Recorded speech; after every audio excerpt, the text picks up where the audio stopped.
This book is called Disney Frankenstein, starring Donald Duck on the title page. In the book itself, it's called Duckenstein by Mary Shellduck. That's a better title. Arglefumph Book Review, Arglefumph Book Review. Captain Walton is exploring the North Pole, where he finds a crazy duck named Victor von Duckenstein.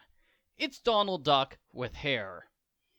Also, you can understand what he's saying. That's a huge difference between these books and the Donald Duck cartoons. The overly dramatic Victor tells the story of his entire life. Growing up, he loved a girl named Daisy Beth.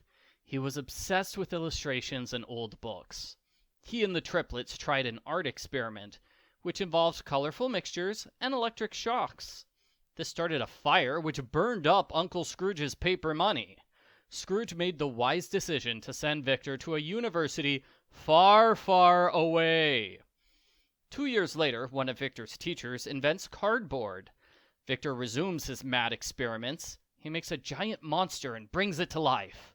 The creature growls, so Victor calls it Growl. Growl accidentally falls out a window. Victor searches for Growl but finds nothing. He figures Growl's cardboard was destroyed in the rain. I have no idea why Growl is made of cardboard in this version. He's not flat or anything. He looks perfectly normal compared to the other characters. If someone rewrote the panels that specifically mention cardboard, you would not be able to tell the difference. Victor goes home to marry Daisy. He is shocked to learn she's engaged to Gladstone. The book changes to Growl's point of view. He didn't die when he fell out the window because he grabbed onto a kite. It flew him across the countryside. Growl starts living on the property of a nearly blind Frenchman. The Frenchman appears to be an actual human. I thought all the Donald Duck characters were animals.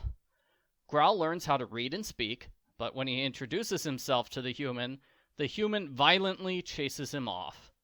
With nowhere else to go, Growl visits Victor's house. He kidnaps the triplets and demands that Victor make more monsters like him. Don't worry, the triplets weren't kidnapped for real. Growl only pretended to kidnap them in order to motivate Victor to rejoin normal life and to put a stop to Daisy's wedding to Gladstone. The plan works like a charm. Victor marries Daisy. He lives out his dream of being a great illustrator. Victor chases Growl all the way to the North Pole to tell him the good news. The end. Post-book follow-up. This graphic novel did a decent job of following the original Frankenstein book until the final third. Once Growl's section is over, they throw the book out the window and make everything up. Suddenly, the major focus is on Daisy's wedding, and there's a happy resolution where everyone learns the importance of creativity. I mean, I get it. In a faithful adaptation, the monster would kill the triplets and Daisy. Both Donald and the monster would die at the end. Obviously, that's not going to happen in a Disney book. Still, it is jarring how many liberties they take with the original story. Yes, the monster was tragically misunderstood in the original, but he was still a serial killer. I think the jokes worked better in this book than they did in the Moby Dick one. The illustrations are appropriately dark and serious. Donald does a good job of playing a mad scientist character. My only real complaints are about the made-up ending and all of the things related to it. I give Disney Frankenstein, starring Donald Duck, a 7 out of 10.